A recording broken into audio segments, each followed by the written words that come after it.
Kali ini, kita akan membahas sebuah film Korea yang unik banget. Judulnya adalah Voice of Silence, rilis tahun 2024.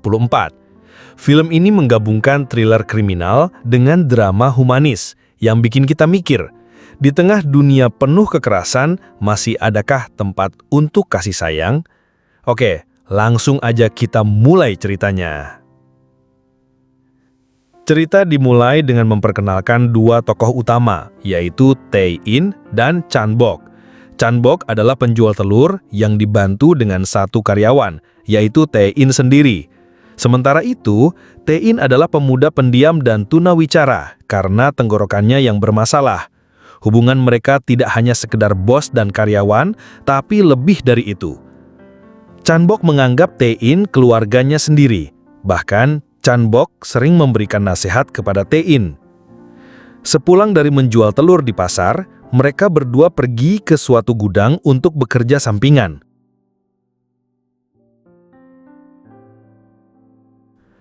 Karena Chan-bok dan Tae-in mengganti pakaian dengan mantel, hairnet, dan sepatu boots, Mimin kira mereka akan mengurus kandang ayam. Namun tak disangka-sangka, pekerjaan sampingan mereka adalah mempersiapkan tempat untuk mengeksekusi seseorang dan juga membereskan TKP atau tempat kejadian perkara setelah selesai dibunuh. Setelah tempat disiapkan dengan semestinya dan mafia yang mempekerjakan mereka berdua sudah datang, pembunuhan segera dimulai.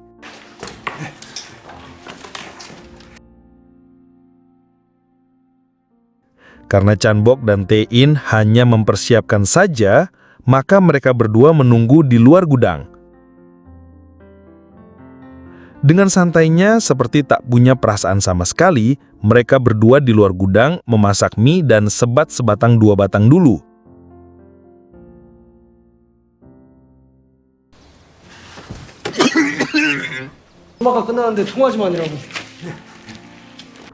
Saat selesai pembunuhan tersebut, Chan-bok dan Tae-in membersihkan TKP agar tidak dicurigai.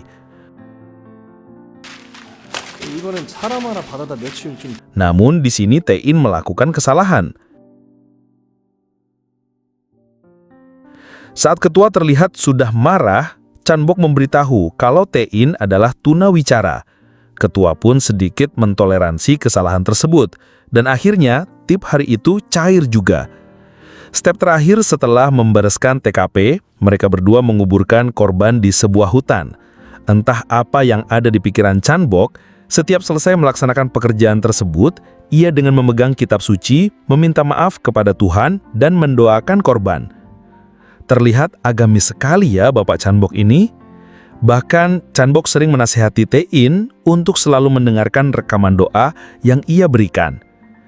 Setelah sampai di tempat penurunan Tae-in, setiap hari Chan-bok menyuruh Tae-in untuk memberikan telur secara cuma-cuma kepada nenek yang selalu berjualan di bawah pohon.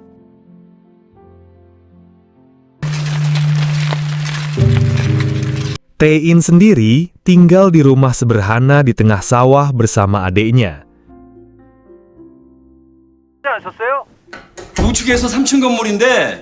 Kali ini, tugas Chan-bok dan Tae-in berbeda dari biasanya. Mereka berdua ditugaskan ketua untuk menjemput dan menjaga seseorang hasil penculikan sampai orang tersebut ditebus oleh orang tuanya. Chan-bok dan Tae-in yang tak mengetahui hal tersebut sudah bersiap membawa tongkat apabila korban menyerang. Namun tak mereka duga, korban penculikan itu adalah gadis kecil berumur 11 tahun yang bernama Cho-hee. Mereka berdua pun kebingungan. Bahkan, mereka sempat saling lempar tangan untuk merawat Cho-hee sementara waktu. Karena tak punya pilihan lagi, Tae-in dengan terpaksanya merawat Cho-hee. Seakan sudah paham kalau dirinya diculik, Cho-hee mencoba bertanya apakah dirinya akan dibunuh. Namun dengan ketenangan Chan-bok, ia menjelaskan bahwa Cho-hee akan diantar ke orang tuanya kalau orang tuanya memberikan sesuatu yang seharusnya Chan-bok bawa pulang. Sesampainya di perempatan seperti biasanya, Chan-bok menurunkan Tae-in dan Cho-hee. Saat bertemu dengan nenek penjual, Cho-hee mencoba meminta tolong untuk diselamatkan. Namun nenek tersebut mengira bahwa mereka adalah kakak adik. Tak mau Cho-hee kabur lagi, dengan teganya Tae-in mengikatnya dengan tali.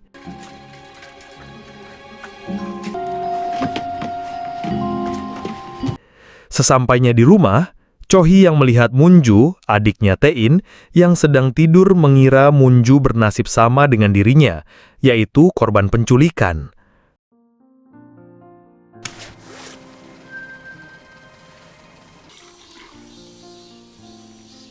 Paginya, saat masih penasaran dengan Moon-ju, Cho-hee menanyakan apakah dirinya korban penculikan atau adik dari Tae-in.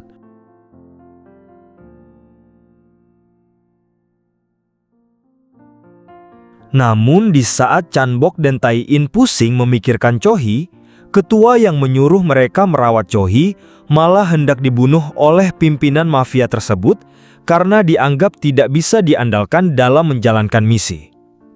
Jadi mungkin ada tingkatan jabatan gitu ya di mafia tersebut. Namun pada film ini tidak dijelaskan secara gamblang apa yang membuat ketua akan dibunuh. Chan-bok pun dibuat pusing. Harus bagaimanakah ia mengurus Cho-hee kalau yang menyuruh merawatnya saja sudah tewas? Setelah beres membersihkan TKP pembunuhan, Chan-bok dan Tae-in mengangkat mayat ketua yang telah terbungkus dengan plastik untuk dikuburkan. Namun saat melewati Cho-hee, darah ketua tanpa disengaja menetes di depan Cho-hee. Tae-in pun yang mulai peduli dengan Cho-hee mencoba menghapus darah tersebut dengan kakinya. Kaku tapi perhatian, begitulah Tae-in. Dan lebih gilanya, Cho-hee mereka bawa ke tempat jasad ketua dikubur. Entah paham atau tidak, Cho-hee malah ikut-ikutan menimbun tanah ke dalam lubang. 안녕하세요. Karena ketua telah tiada, Chan-bok dan Tae-in menemui rekanan kerja dari ketua mafia yang menculik Cho-hee dan berniat mengembalikan Cho-hee. Namun bapak-bapak spesialis penculikan anak ini keberatan. Karena jika Cho-hee tidak segera ditebus dengan uang, ini akan sangat merepotkan. 2,500 말씀하셔서요, 실장님이.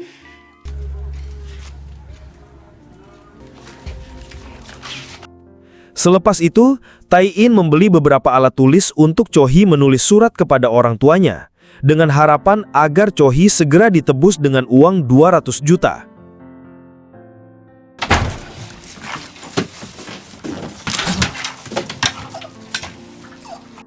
Saat melihat meja yang rusak, Cho-hee memperbaikinya agar dapat digunakan untuk makan bersama. Di sini kita melihat bahwa Cho-hee adalah anak yang pintar dan juga dewasa. Bahkan Cho-hee mengajarkan Moon-ju sopan santun kepada kakaknya dan juga mengajarkan cara melipat baju. Sementara itu, Tae-in di luar mencuci jas milik dari ketua. Saat Tae-in masuk ke dalam kamar, ia terkejut. Ruangan yang sebelumnya berantakan berubah menjadi ruangan yang rapi dan bersih. Pada adegan ini, kita melihat mulai ada kehangatan di ruangan tersebut. 내가 잘라줄게. Keesokan harinya, Tae-in yang bertugas membereskan TKP tak sengaja menumpahkan tisu yang penuh dengan darah. Cho-hee yang ikut dengannya malah membantu Tae-in membereskan tisu tersebut. Hari-hari telah berlalu, Cho-hee semakin dekat dengan Moon-ju. Begitu pula dengan Tae-in, kekakuannya terlihat mulai pudar.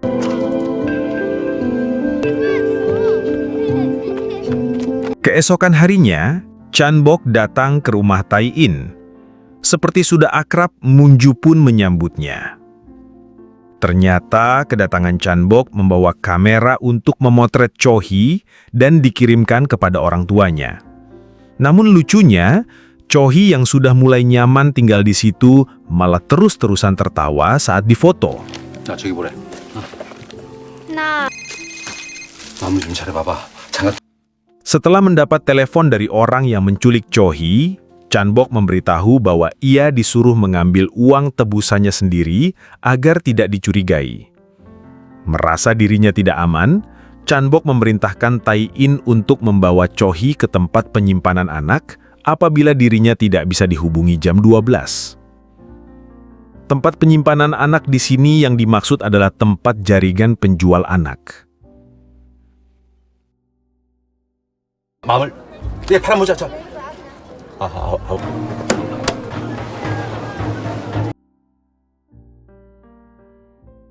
Saat mengambil uang tebusan di pasar, Chan Bok sadar bahwa dirinya diikuti oleh beberapa orang. Saat akan menuruni tangga dan yang terjadi, Chan Bok pun terjatuh dan terbentur. Chan Bok yang tersadar mencoba kembali, namun karena benturan yang cukup keras, Chan Bok pun meninggal. Tai In yang tidak dapat menghubungi Chan Bok, akhirnya memutuskan membawa Cho Hee ke tempat penyimpanan anak. Cho Hee yang mengira orang tuanya sudah menjemputnya, ikut pergi bersama Tai In.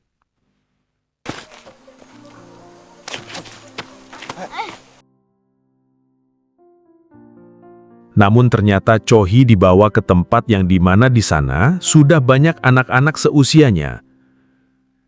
Cho Hee yang merasa ada yang tidak beres, mengharapkan Tai In mengajaknya pulang. Namun setengah merasa tidak tega, Tai In meninggalkannya.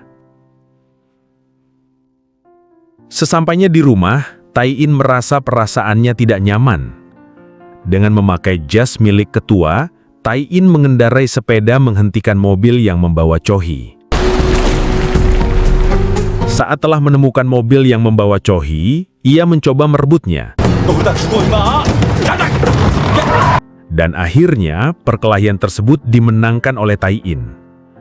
Dengan segera, Tai In membawa kabur mobil tersebut. Namun ternyata, Tai In tidak lupa akan sepeda kesayangannya tersebut. Karena Cho Hee muntah akibat diberi minuman penenang, Tai In mencoba membeli obat ke apotek.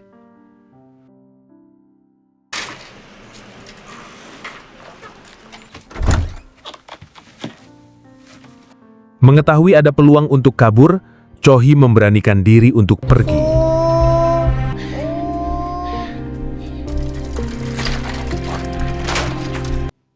Tai In yang panik mencoba mencarinya dengan senter menyusuri persawahan.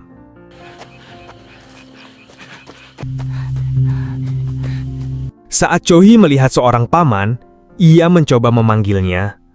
Namun, paman tersebut memperlihatkan perangai yang mencurigakan. Cho Hee dengan sekuat tenaga mencoba untuk kabur dari paman tersebut.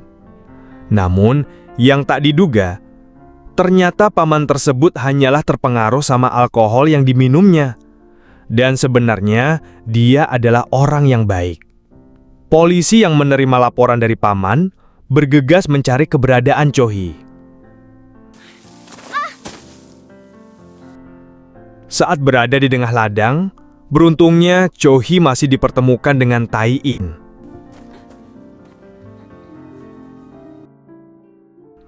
Polisi yang merasa curiga dengan Tai In karena tengah malam berada di luar, dan ditambah Munju memaksa membuka pintu kamar mandi. Karena takut ketahuan, Tai In mencoba menyerangnya.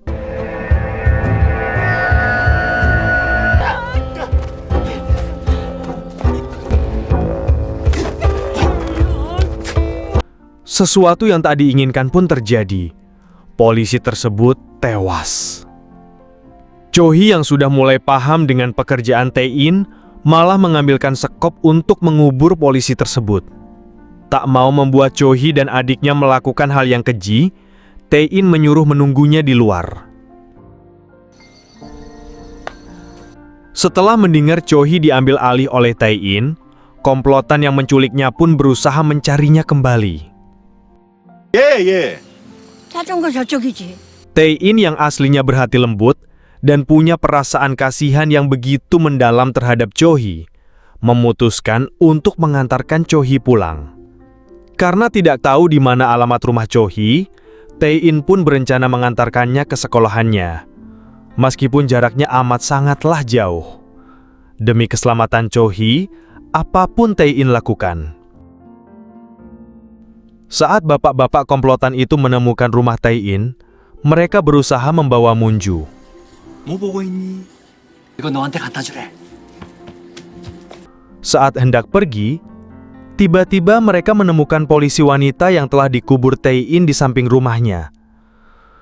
Tak disangka, ternyata polisi tersebut masih hidup. Karena komplotan tersebut takut karena yang dikubur ialah polisi, mereka pun meninggalkan tempat dan tak jadi membawa Munju. Setelah perjalanan yang sangat lama, akhirnya mereka sampai di sekolahan Chohi.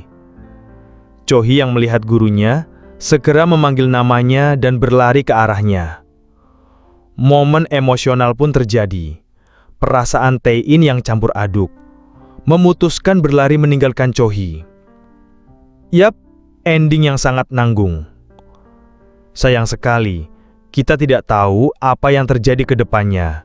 Bagaimana kehidupan Tae-in dan Chohi setelah itu. Namun bagi Mimin, film ini penuh makna. Bagaimana tidak, film yang penuh dengan konflik moral ini menyimpan pesan yang begitu mendalam. Dari balik dunia kelam yang penuh kejahatan, kita belajar bahwa hati nurani tak pernah bisa dibungkam. Dalam pilihan yang tampak kecil, justru tersembunyi arti kemanusiaan yang sesungguhnya. Karena pada akhirnya, bahkan di tengah kegelapan, kasih sayang selalu menemukan jalan pulang.